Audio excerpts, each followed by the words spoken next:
अस्सलाम वालेकुम dear students, I hope आप सब खैरियत से होंगे। आज का हमारा जो एक ओपन ग्रुप में लेक्चर है वो है कॉम्प्रीहेंशन से रिलेटेड। ठीक है, अब कॉम्प्रीहेंशन से रिलेटेड जब हम लेक्चर के बारे में बात करते हैं तो उसमें डिफरेंट चीज़ें हैं। अब ज़रा इसको डिटेल से डिस्कस करते हैं।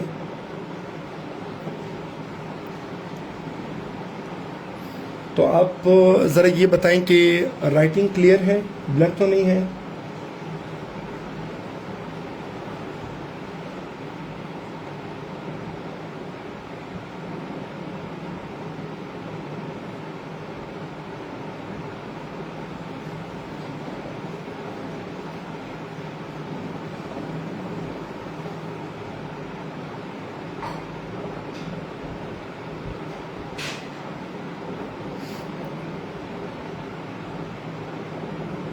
ज़रा कमेंट सेक्शन में बता दें। अस्सलाम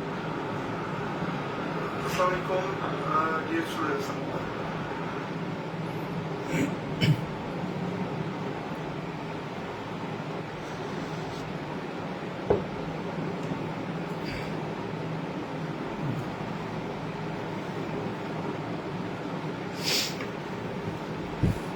तो चलिए, जब हम बात करते हैं कॉम्प्रीहेंशन के बारे में तो बेसिकली हम बात करते हैं रीडिंग कॉम्प्रीहेंशन के बारे में। ठीक है, अब रीडिंग कॉम्प्रीहेंशन को समझने से पहले ज़रा ये चीज़ अंडरस्टैंड करनी पड़ेगी कि कॉम्प्रीहेंशन का मतलब क्या है। देखिए, कॉम्प्रीहेंशन बना है किस चीज़ से?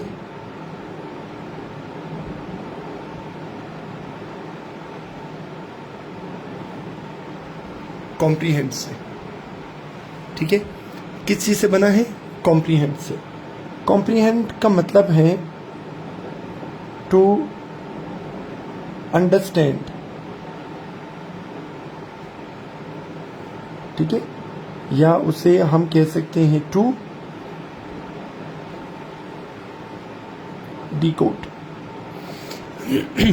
अब इसमें होता क्या है? इसमें होता ये है कि आपको एक पैराग्राफ दे देते हैं, फिर पैराग्राफ से रिलेटेड आपसे क्वेश्चंस पूछे जाते हैं और ये देखा जाता है कि आपने पैराग्राफ को प्रॉपरली कंप्रीहेंड कर लिया है, अंडरस्टैंड कर लिया है, डिकोड कर लिया है।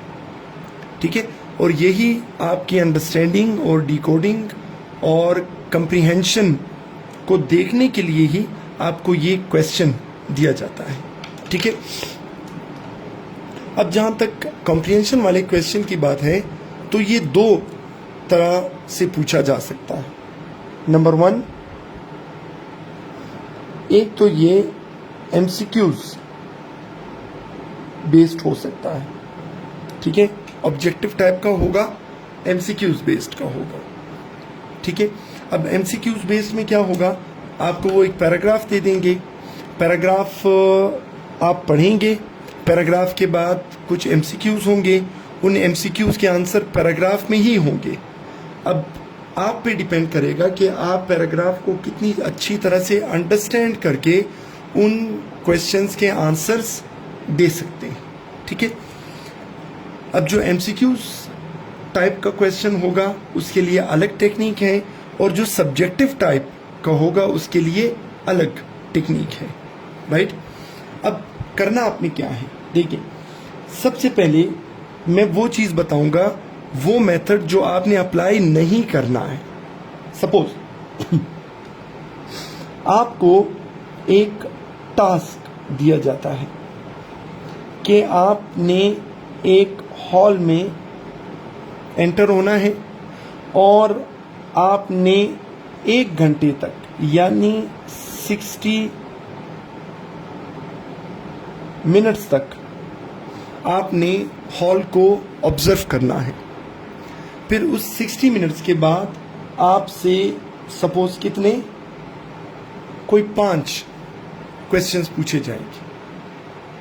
ठीक है, आपसे कितने, 5 क्वेश्चंस पूछे जाएंगे। अब जो टेक्निक आपने अप्लाई नहीं करनी है। देखिए, आप क्या करते हैं, आप हॉल में एंटर होते हैं, आपने हॉल में जितनी चीज़ें हैं, ऑल द ऑब्जेक्ट्स, आपने वो सारी चीज़ें नोट की। कितनी चीज़ें थी? सपोज 10 चीज़ें थी। आपने नोट किया कि अच्छा टेबल भी था, चेयर भी थी, खिड़कियाँ भी थी, पंखे भी थे, एनर्जी सेवर भी थे, स्विच बोर्ड भी था, ये सारी चीज़ें आपने नोट कर ली, दरवाजे भी थे। अब चूंकि आपको पता नहीं है कि वो क्या पूछेंगे, तो इसलिए आपने हॉल में एक एक चीज़ नोट करनी है। अच्छा, 10 चीज़ें आपने नोट कर ली।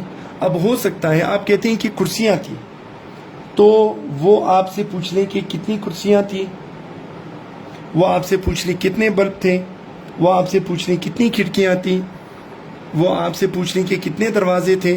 यानी आपने उन 10 चीज़ों की तादाद भी नोट करनी है। ठीक है।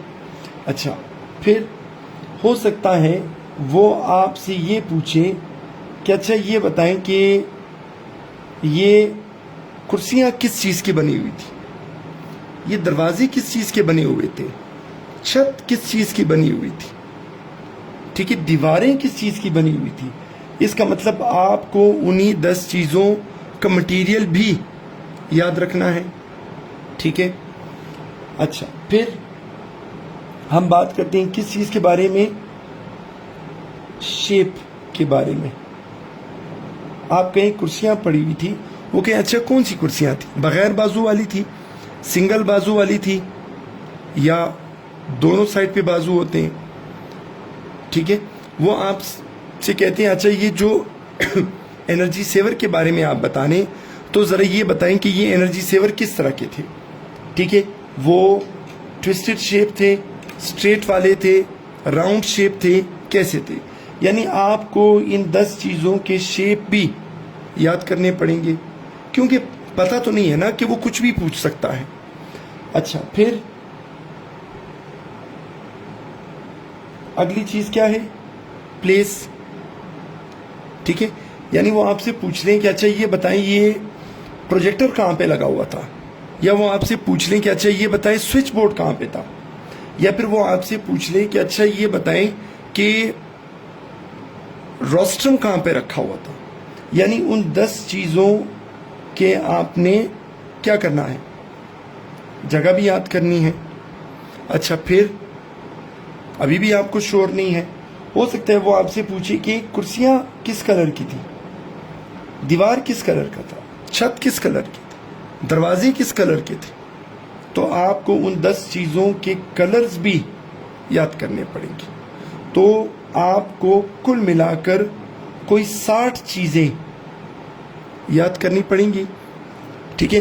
अब इन 60 चीज़ों में भी आपको बिल्कुल भी श्योरिटी नहीं है, कंफर्मेशन नहीं है कि आप इन 5 क्वेश्चन के आंसर दे सकेंगे। राइट। तो एक तो 60 क्वेश्चंस, 60 पॉइंट्स याद करना मुश्किल है, नोट करना मुश्किल है, और फिर इस बात की भी श्योरिटी नहीं है कि आप उन 60 याद की हुई चीज़ों को सामने रख के उन 5 क्वेश्चंस का आंसर दे सकेंगे या नहीं। ठीक है। अब ये वो वाली टेक्निक है जो आपने अप्लाई नहीं करनी है। तो फिर आप कहेंगे सर फिर करना क्या है। इसके लिए एक और टेक्निक है जिसको हम कहते हैं, कौन सा मेथड, नोट करें,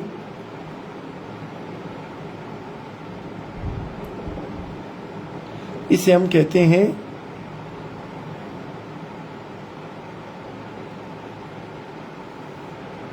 सैंडविच मेथड। कौन सा मेथड, सैंडविच मेथड। ठीक है।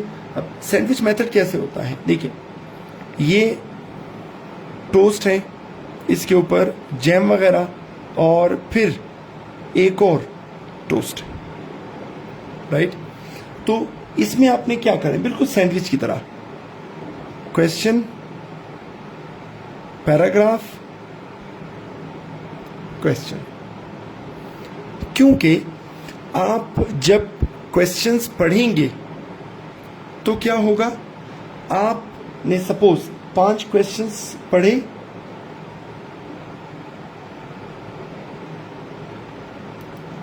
ये 5 क्वेश्चंस असल में 5 मुख्तलिफ अलार्म्स, ठीक है। अलार्म्स बिल्कुल वैसे ही, देखें जैसे ये डिटेक्टर्स जो लगे होते हैं, राइट, डिटेक्टर्स जैसे मेटल डिटेक्टर्स कहीं पे लगे होते हैं। अगर आपके पास कोई मेटल होता है, आप जैसे उससे गुजरते हैं एकदम से अलार्म बजता है, ठीक है। तो सिमिलरली ये 5 क्वेश्चंस 5 मुख्तलिफ अलार्म्स, ये आपके माइंड में सेट हो गए, ठीक है। अब सपोज एक क्वेश्चन है, वो कह रहे कि जॉन की एज कितनी थी। अब आप जब पैराग्राफ पढ़ रहे होंगे, जैसे ही पैराग्राफ में जॉन की एज का जिक्र होगा, आप एकदम से अलर्ट हो जाएंगे, अलार्म बजेगा और आपको पता चल जाएगा कि भाई एक क्वेश्चन का आंसर तो ये वाला है, राइट। तो इसी तरह आपके पास 5 डिफरेंट क्वेश्चंस होंगे, 5 डिफरेंट जगहों पर अलार्म बजेगा। तो पहले आप क्वेश्चंस पढ़ेंगे ताकि अलार्म सेट हो जाए, फिर उसके बाद आपने पैराग्राफ पढ़ना है और जहां जहां अलार्म बजेगा आपने उसे अंडरलाइन कर लेना है, चलिए ठीक है। फिर आपने वापस आना है किसकी तरफ, क्वेश्चंस की तरफ, ठीक है।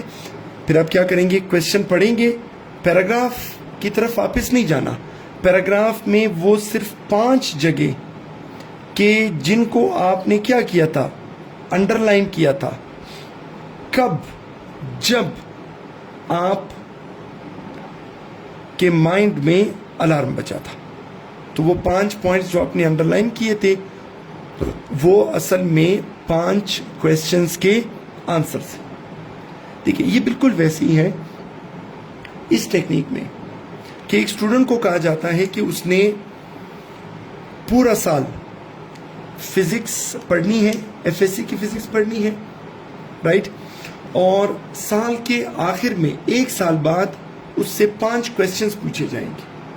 तो वो यही कहेगा कि भाई यार 1 साल तक पढ़ना है, फिर भी कंफर्म नहीं है कि कौन सा क्वेश्चन पूछे। इसके मुकाबले में अगर किसी स्टूडेंट को ये कहा जाए कि आपने ये 5 क्वेश्चंस प्रिपेयर करने, तो वो ये कहेगा कि भाई मुझे पूरा साल मत दो, मुझे सिर्फ 1 वीक दे दो,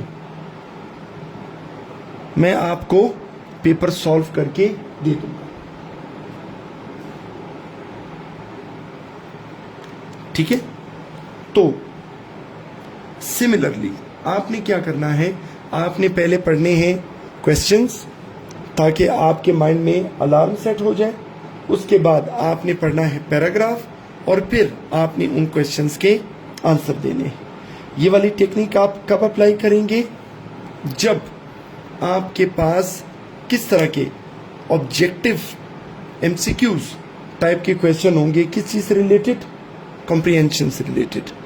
लेकिन जब हम कॉम्प्रिहेंशन के बारे में बात करते हैं तो कॉम्प्रिहेंशन में एक चीज़ ज़रा ध्यान में रखें, एक और टेक्निक भी होती है, एक और मेथड भी होता है जिसको हम कहते हैं कौन सा,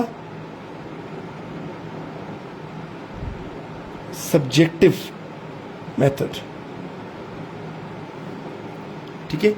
इसमें आपको जो क्वेश्चंस दिए जाते हैं वो एमसीक्यूज बेस्ड नहीं होते, बल्कि वो सब्जेक्टिव टाइप के होते हैं, यानी आपको सेंटेंसेस की फॉर्म में उनके आंसर्स लिखने होते हैं, ठीक है।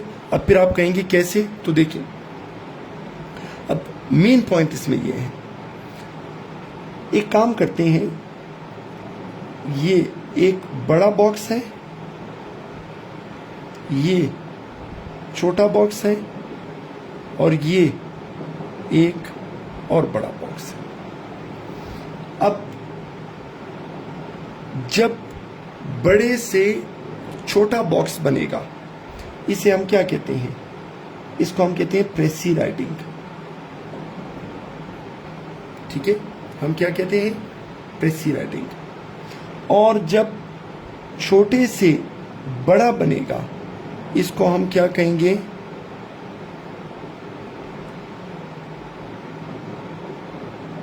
Comprehension writing.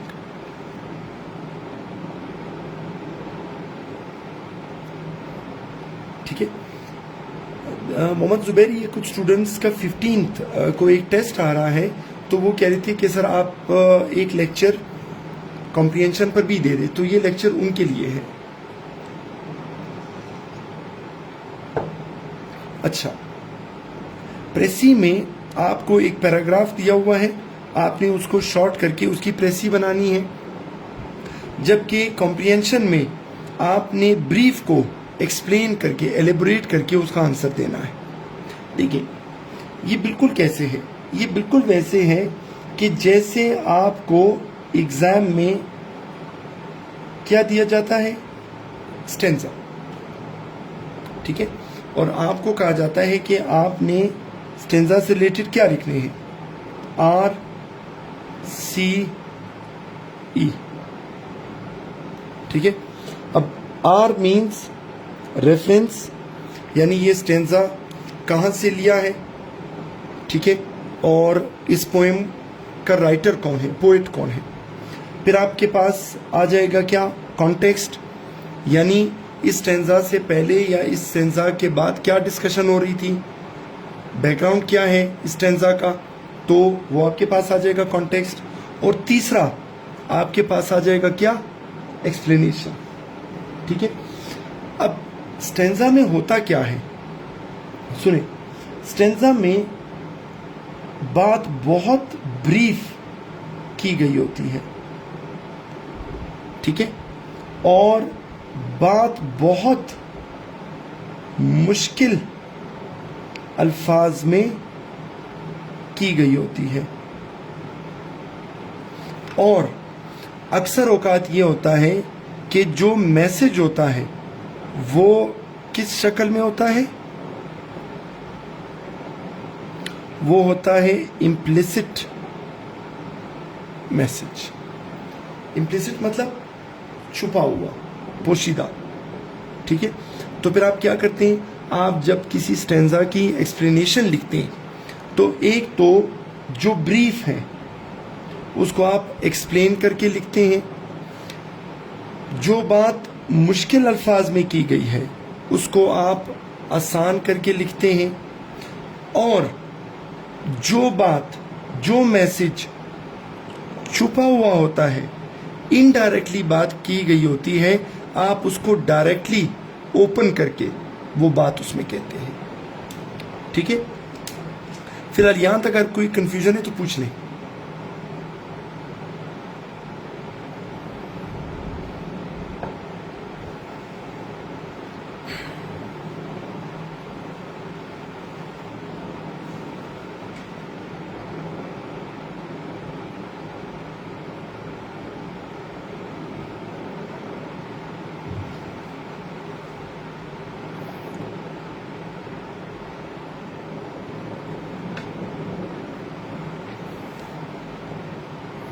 चलिए, इसका मतलब यहां तक फिलहाल कोई कंफ्यूजन नहीं है। अब आते हैं कॉम्प्रिहेंशन को थोड़ा सा मजीद आगे लेके चलते हैं। राइट, अच्छा, अब ये सब्जेक्टिव वाले कॉम्प्रिहेंशन को आपने सॉल्व कैसे करना है? देखिए, सबसे पहले आपने पैराग्राफ की फर्स्ट रीडिंग करनी है।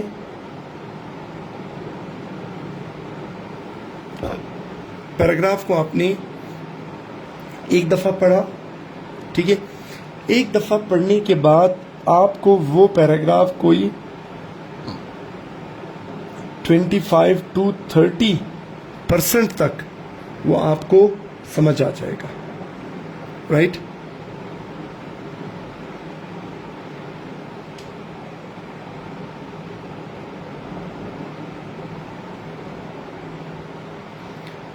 ठीक है, फिर उसके बाद आपने करनी है उसकी सेकंड रीडिंग।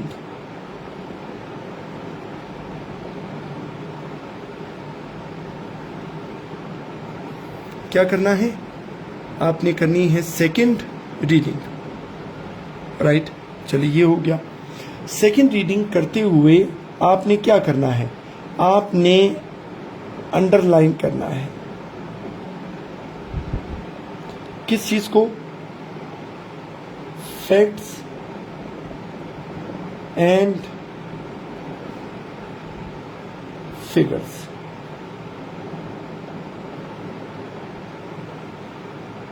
किस चीज को? फैक्ट्स एंड फिगर्स को। रूला ये चीज मैं बता चुका हूं, आपने चूंकि लेट ज्वाइन किया है तो इसलिए ये क्वेश्चन फिलहाल इररेलेवेंट है, इसका जवाब मैं दे चुका हूं। ठीक है, तो सेकंड रीडिंग में आपने क्या करना है? आपने फैक्ट्स एंड फिगर्स को अंडरलाइन कर देना है। ठीक है, फिर थर्ड स्टेप पे आपने इन फैक्ट्स एंड फिगर्स को लिखना है इन योर ओन वर्ड्स। ठीक है, आपने इन फैक्ट्स एंड फिगर्स को अपने अल्फाज में सेंटेंसेस की फॉर्म में लिखना है। ठीक है, यानी फैक्ट्स एंड फिगर्स को चेंज नहीं करना है, बल्कि उन्हें अपने अल्फाज में सेंटेंसेस में यूज करना है। और ये जो आप लिखेंगे ये किस शक्ल में होगा? ये होगा पॉइंट्स की शक्ल में। ठीक है, तो पॉइंट्स की शक्ल में हो गया। फिर इसके बाद आपने क्या करना है? जब आपने ये 3 स्टेप्स कंप्लीट कर लिए, फिर आप आएंगे किस चीज की तरफ?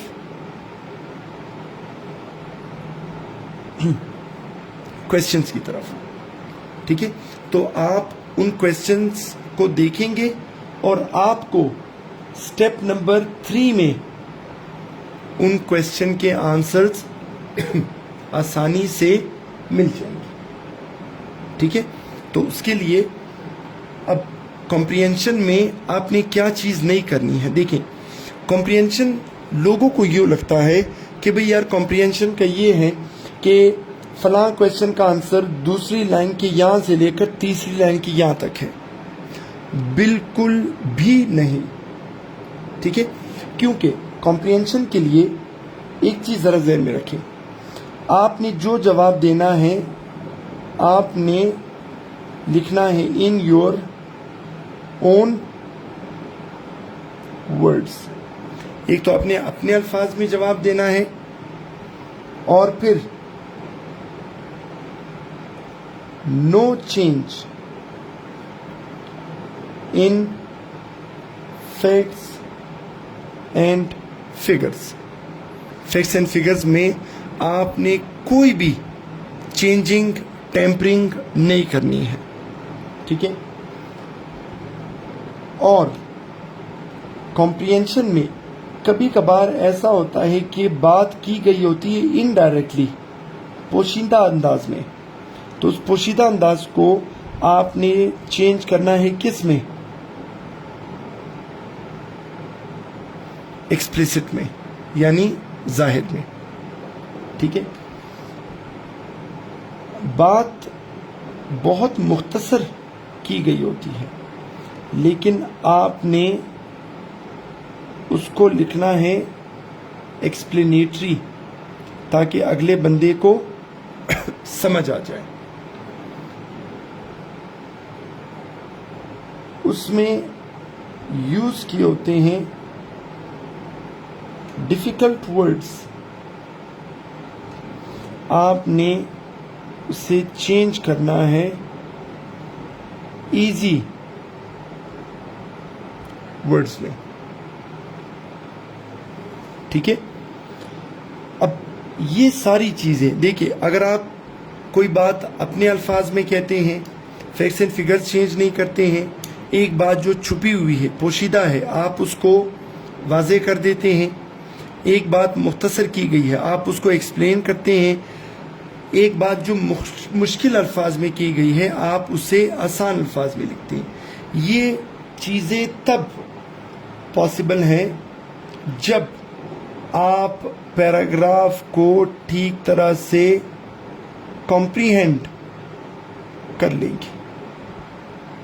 ठीक है, जब आप पैराग्राफ को ठीक तरह से कॉम्प्रीहेंड कर लेंगे तो आप ये सब काम कर सकेंगे। और जब आप क्वेश्चन के आंसर्स देंगे ना, वो आंसर्स आपके अपने वर्ड्स में होंगे, फैक्ट्स एंड फिगर्स के मुताबिक होंगे, छुपी हुई बात को आप ओपन करके बता देंगे, मुख्तसर बात को आप तफसील के साथ बताएंगे और मुश्किल अल्फाज को आप आसान करके बताएंगे। इससे ये पता चलेगा कि आपने वो पैराग्राफ अच्छी तरह से समझ लिया है। ठीक है, तो कॉम्प्रिहेंशन के लिए मैं यूं कर लूँगा कि मैं आप लोगों के साथ कोई 2 बुक्स मैं शेयर कर लेता हूं। ठीक है, उसमें आपको बहुत अच्छी अच्छी कॉम्प्रिहेंशन की एक्सरसाइजेज मिल जाएंगी। आपने क्या करना है, आपने इन बुक्स की एक्सरसाइज से प्रैक्टिस करनी है, क्योंकि आप जितनी ज़्यादा प्रैक्टिस करेंगे उतना ही आपके लिए चीज़ों को कॉम्प्रिहेंड करना, अंडरस्टैंड करना, डिकोड करना आसान हो जाएगा। ठीक है, अब कॉम्प्रिहेंशन से रिलेटेड अगर आपके माइंड में कोई भी क्वेश्चन है तो आप पूछ लें, वरना हम आगे बढ़ते हैं और अपना जो प्रेपोजिशन वाला हमारा लेक्चर था उसे हम कंटिन्यू करते हैं।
चलिए ठीक है, तो कॉम्प्रिहेंशन के लिए आपने ये ट्रिक्स फॉलो करनी है। अगर ऑब्जेक्टिव टाइप एमसीक्यूज टाइप है तो उसके लिए अलग है, और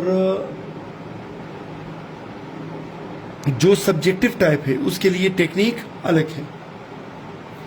चलिए अब आते हैं वापस अपने प्रेपोजिशन वाला जो लेक्चर हमने स्टार्ट किया था, हम उससे ज़रा आगे बढ़ाते हैं।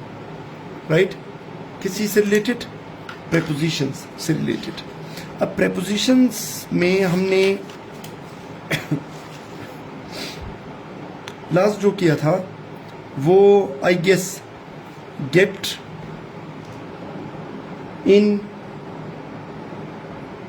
Gate into, get off, ये वाला हमने किया था। ठीक है, अब देखिए नेक्स्ट हमारे पास 2 प्रेपोजिशंस हैं। ठीक है, यानी फ्रेजेस की फॉर्म में है। देखिए, एक है इन फ्रंट ऑफ और एक है इन द फ्रंट ऑफ। एक है इन फ्रंट ऑफ और एक है इन द फ्रंट ऑफ। अब देखिए, सपोज एक बस है, इस बस को हम 3 पार्ट्स में डिवाइड कर सकते हैं। ये बस का फ्रंट वाला हिस्सा है, ये बस का मिडल वाला हिस्सा है और ये बस का बैक वाला हिस्सा है। ठीक है, अगर कोई आपको ये कहे कि I am standing in front of the bus, इसका मतलब वो बस के सामने वाले फ्रंट वाले हिस्से के बाहर की तरफ खड़ा है। ठीक है, वो कहां पे खड़ा है? वो बस के फ्रंट वाले हिस्से के बाहर की तरफ खड़ा है। अच्छा, और अगर कोई ये पूछे कि भाई ये बताएं ये ड्राइवर कहाँ पे बैठता है जब वो बस चलाता है, तो फिर आप कहेंगे सर वो बस के फ्रंट वाले हिस्से के अंदर की तरफ बैठता है। ठीक है, कहाँ पे बैठेगा? बस के फ्रंट वाले हिस्से के अंदर की तरफ।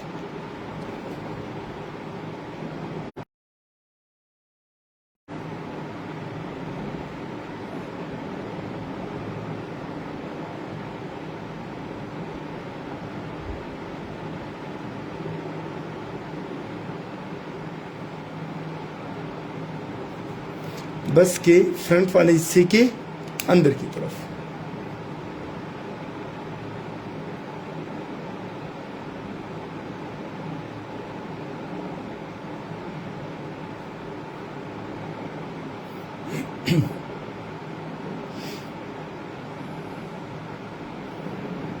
चलिए, यहां तक क्लियर हुआ? कोई कंफ्यूजन है तो पूछ ले।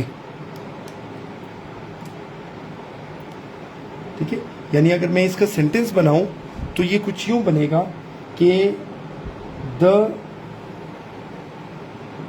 Driver sits in the front of the bus. ठीक है, और अगर मैं कहूं कि मैं कहां खड़ा हूं, I am standing in front of the bus. I am standing in front of the bus. ठीक है, तो इन फ्रंट ऑफ मतलब उसके सामने बाहर की तरफ, और इन द फ्रंट ऑफ उसके सामने वाले पोर्शन के अंदर की तरफ। राइट, तो यहां तक अगर क्लियर है तो हम आगे बढ़ते हैं।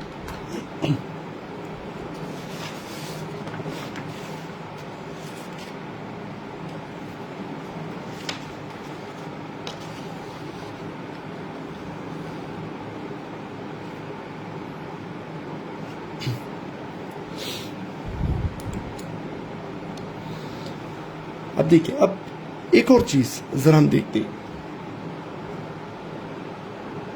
एक है बी हाइंड और एक है बी फोर। बी हाइंड और बी फोर। ठीक है, अब देखिए, ये बिहाइंड को अगर हम डिवाइड कर लें टू पार्ट्स में, तो ये है बी और हाइंड, और इसको अगर हम डिवाइड कर लें तो ये है बी और फोर। ठीक है, बी हाइंड बी फोर। अब बी मतलब होना। ठीक है, अब देखिए, स्पेशली ये दो वर्ड्स उन लोगों को अच्छी तरह से समझ आएंगे कि जिन्होंने थोड़ी बहुत बायो पढ़ी है। ठीक है, और बायो में जब कभी हम बात करते हैं सपोज किसी भी जानवर के बारे में, ठीक है, तो हाइंड का मतलब होता है पिछले, बैक, और फॉर का मतलब होता है फ्रंट, यानी अगले। ठीक है, अब देखिए, एक सेंटेंस बनाते हैं कि 10 cows have 24 legs। ठीक है, 10 गायें जो हैं उनके क्या है, 20 फ्रंट वाली टांगे हैं, अगली जिनको हम कहेंगे। ठीक है, यस खुशहाल, वेरी गुड। तो इसलिए फॉर का मतलब क्या है, अगले। ठीक है, अब बिहाइंड का मतलब है पीछे। अगर मैं कहता हूं कि आई एम बिहाइंड हिम तो इसका मतलब है मैं उसके पीछे हूं, और अगर मैं कहूं कि आई एम बिफोर तो इसका मतलब मैं उससे आगे हूं। तो ये आपने माइंड में रखना है। हाइंड का मतलब है पीछे और फॉर का मतलब है आगे या अगले, right. Yes, fore brain, mid brain, hind brain. Fore brain का मतलब अगला, मिड का मतलब दरमियाना और हाइंड का मतलब पिछला। ठीक है, तो इसी तरह ये बी हाइंड, बी फोर, ये आपको इस तरह याद रहेगा।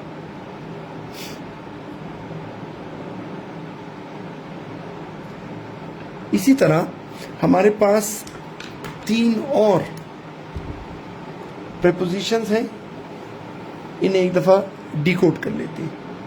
एक प्रेपोजिशन है जिसके लिए हम ये वाला साइन यूज करते हैं। ठीक है, is equal to, yes Binish, forehead, माथे को कहते हैं ना, मतलब सर का अगला फ्रंट वाला हिस्सा, फोरहेड, शाबाश। एक प्रेपोजिशन के लिए हम ये प्लस वाला साइन यूज करते हैं, और एक प्रेपोजिशन के लिए हम ये सर्कल या जीरो वाला हम साइन यूज करते हैं। ठीक है, अब ये थोड़ी देर पहले किसी ने बताया कि, वजीरा ने बताया कि fore brain, mid brain, hind brain. तो हमें सजाद जान ने ज्वाइन किया है, साइकोलॉजी के हैं, तो उनको अच्छी तरह से पता होगा कि फोर ब्रेन, ब्रेन का अगला हिस्सा, मिड ब्रेन दरमियाना, और हाइंड पिछला हिस्सा। चलिए अब आते हैं जरा इन 3 प्रेपोजिशंस की तरफ। देखिए, ये रोड है, ठीक है, एक बंदा यहां पे खड़ा है, वो चाहता है कि वो रोड की दूसरी तरफ चला जाए, लेकिन चूंकि रोड पे काफी रश है तो वो क्या करता है, वो रोड के साथ साथ चलना शुरू कर देता है। अब इस बंदे ने और रोड ने मिलकर कौन सा निशान बनाया, इज इक्वल टू वाला, और इसके लिए हम कौन सा प्रेपोजिशन यूज करेंगे, अलोंग। यानी अगर मैं कहूं तो ये आएगा कि he is walking along the road, he is walking along the road, यानी वो बंदा और रोड मिलकर कौन सा साइन बना रहे हैं, इज इक्वल टू वाला साइन, पैरेलल साइन बना रहे हैं। ठीक है, अच्छा, फिर अगेन ये रोड है, ये बंदा जब थोड़ा आगे गया तो इसने देखा कि अभी रोड खाली हो गया है, तो ये क्या करेगा, ये रोड की दूसरी तरफ चला जाएगा। यानी इस बंदे ने और रोड ने मिलकर कौन सा साइन बनाया, प्लस वाला, तो हम इसे कह देंगे क्या, अक्रॉस। ठीक है, तो फिर मैं कहूंगा कि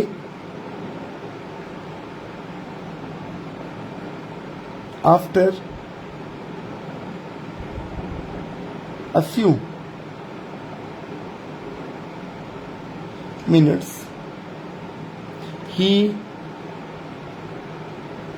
walks across the road। ठीक है, यानी जब रोड खाली हुआ तो कुछ देर बाद, कुछ मिनट्स बाद उसने क्या किया, उसने रोड को क्रॉस किया, यानी कौन सा साइन बना, प्लस वाला, तो ये हमारे पास आ जाएगा कौन सा, अक्रॉस। ठीक है, अब आपसे एक क्वेश्चन है कॉमन सेंस का। ठीक है, क्वेश्चन ये है कि ये एक दरिया है, राइट, ये एक दरिया है, एक बंदे का घर यहां पे है, तो आप मुझे बताएं कि his house is along the river या across the river? Comment section में जवाब दें।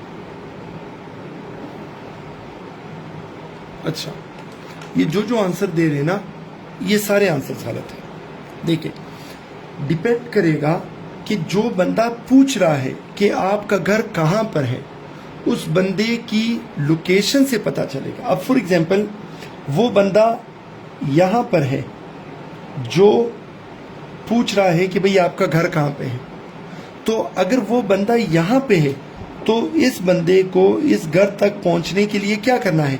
पैरेलल लाइन बनानी है। तो फिर हम इसको कहेंगे कि वो कहेगा कि भाई my house is along the river, यानी वो ये कहेगा कि अगर आप यहां पर मौजूद हैं तो फिर my house is along the river. अच्छा, अगर सपोज वो बंदा यहां पर मौजूद है, ठीक है, तो फिर इसके लिए ये घर अलोंग द रिवर नहीं है बल्कि अक्रॉस द रिवर, ठीक है। यानी जिस बंदे को बताया जा रहा है उसकी पोजीशन के ऊपर डिपेंड करेगा कि हम उसको क्या कहेंगे, अलोंग द रिवर है या फिर अक्रॉस द रिवर है। ये वाला पॉइंट क्लियर हुआ। फिर नेक्स्ट हमारे पास है ये जीरो वाला प्रेपोजिशन। अब देखिए, सपोज एक दरख्त है,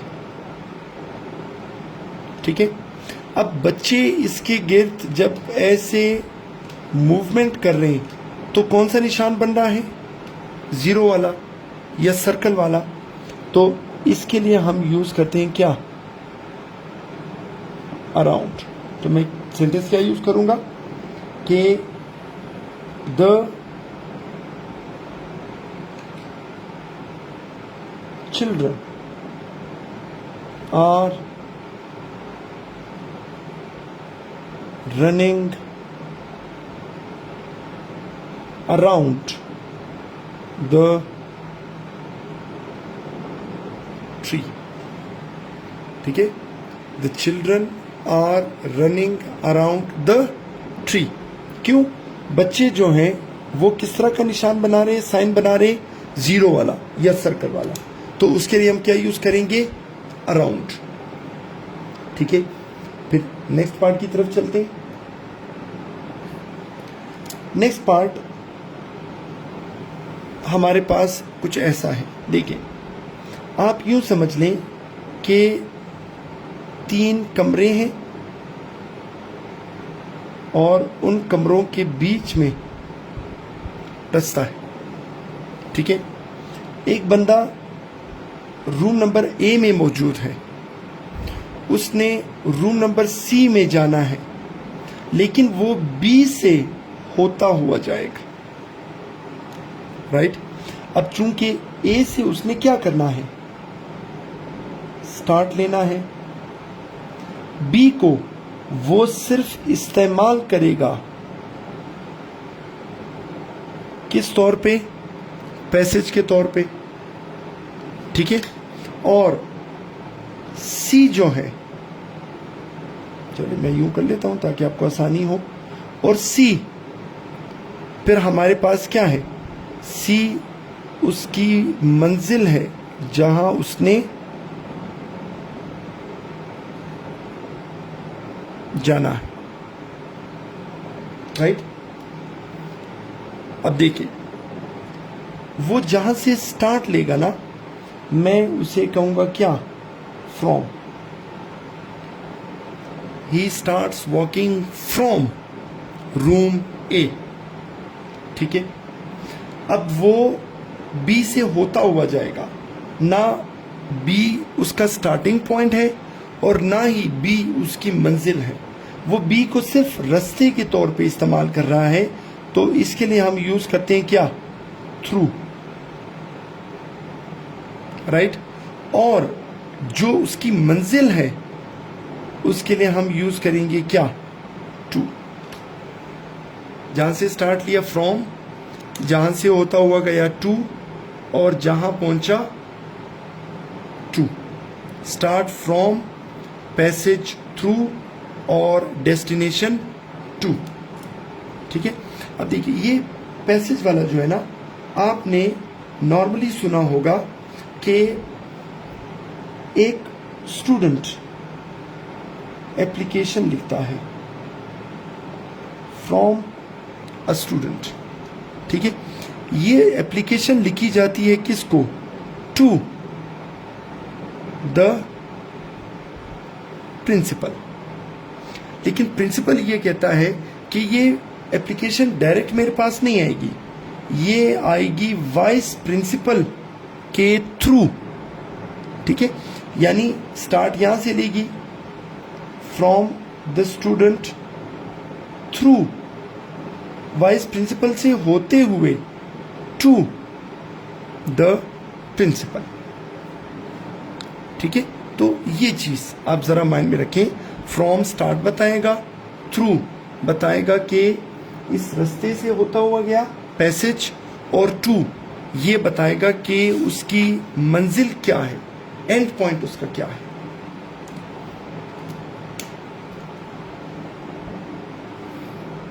यहां तक क्लियर हुआ? क्वेश्चन है तो पूछ लें।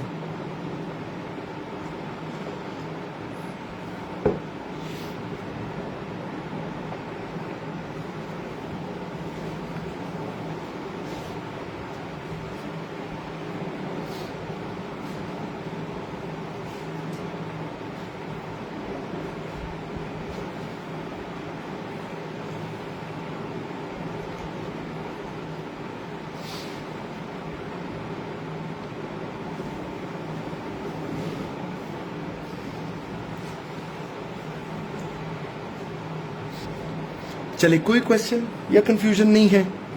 अगर नहीं है तो फिर आगे बढ़ते हैं।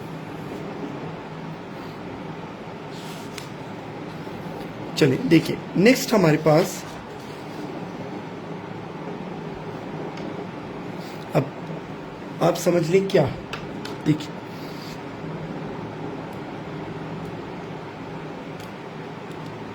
देखिए, एक है हमारे पास टू और एक है हमारे पास टूवर्ड्स। एक है टू और एक है टूवर्ड्स।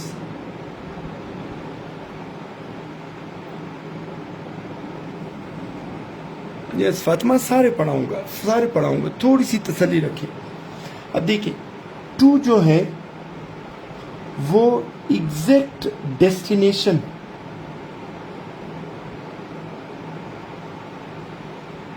शो करेगा और टूवर्ड्स शो करेगा क्या, डायरेक्शन, ठीक है। अब इसको जरा समझते हैं। देखिए, सपोज एक एकेडमी है, ठीक है, जिना रोड पे है, उसका नाम क्या है, एस्पायर एकेडमी, राइट। अब एक बंदा है, वो सरियाब रोड पे खड़ा है, वो रिक्शे वाले को हाथ देता है। रिक्शे वाला उससे पूछता है कि कहाँ जाना है, यानी आपकी मंजिल क्या है। वो बंदा उसको कहते है कि यार मैंने एस्पायर एकेडमी जाना है। कहाँ जाना है? मैंने एस्पायर एकेडमी जाना है। तो अब वो रिक्शे वाला बेचारा कहेगा कि यार ये मुझे तो नहीं पता कि ये एस्पायर एकेडमी कहाँ है, ठीक है। वो ये कहेगा कि अच्छा ये बताओ किस तरफ जाना है। तो वो बंदा क्या करेगा, वो एस्पायर एकेडमी के करीब कोई लोकेशन बता देगा, वो कहेगा यार मैंने सिविल हॉस्पिटल की तरफ जाना है, ठीक है। यानी अगर वो एग्जैक्ट लोकेशन बताएगा तो हम कह देंगे टू, और अगर उसके आसपास की कोई जगह बता देगा तो हम कह देंगे क्या, टूवर्ड्स, राइट। अगेन रिक्शे वाले को वो कहते हैं कि यार मैंने फ्रूटी आइसक्रीम जाना है, ठीक है। अब वो बंदा कहेगा यार ये फ्रूटी आइसक्रीम, मुझे क्या पता है कि ये फ्रूटी आइसक्रीम कहाँ है, ये बता दें कि किस तरफ जाना है। तो वो कहेगा अच्छा मुझे साइंस कॉलेज की तरफ जाना है, ठीक है। तो जब आप एग्जैक्ट लोकेशन बताएंगे तो आप बता देंगे टू, और अगर आप उसके आसपास की कोई लोकेशन बता रहे हैं तो फिर आप यूज कर लेंगे क्या, टूवर्ड्स। कहाँ जा रहा हूं, टू, किस तरफ जा रहा हूं, टूवर्ड्स। अच्छा ये भी हो गया। फिर नेक्स्ट पॉइंट की तरफ आते हैं। एक है ऑन, एक है ऑफ और एक है ऑफ। ये सिंगल एफ वाला है, ये डबल एफ वाला है, ठीक है। डिफरेंस देख लेते हैं। ऑन का मतलब है एक्टिवेट,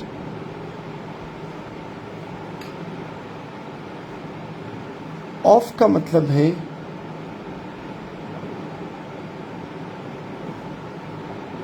डीएक्टिवेट, ठीक है। अब सपोज मैं आपको कहता हूं कि यार मैं चाहता हूं कि इस पंखे से काम ले, ठीक है। तो मैं कहूंगा कि स्विच ऑन या टर्न ऑन द फैन, यानी आप इसको एक्टिवेट कर लें, ठीक है। अब डीएक्टिवेट, पंखा चल रहा है, मैं कहता हूं कि यार इससे मजीद काम नहीं लेना, तो फिर मैं क्या यूज करूंगा, टर्न ऑफ या स्विच ऑफ द फैन। एक एक्टिवेट वाला सेंस है और दूसरा डीएक्टिवेट वाला सेंस। ये फिर बताएगा क्या, रिलेशन, पोजेशन, ठीक है। फॉर एग्जाम्पल मैं कहता हूं कि हेड ऑफ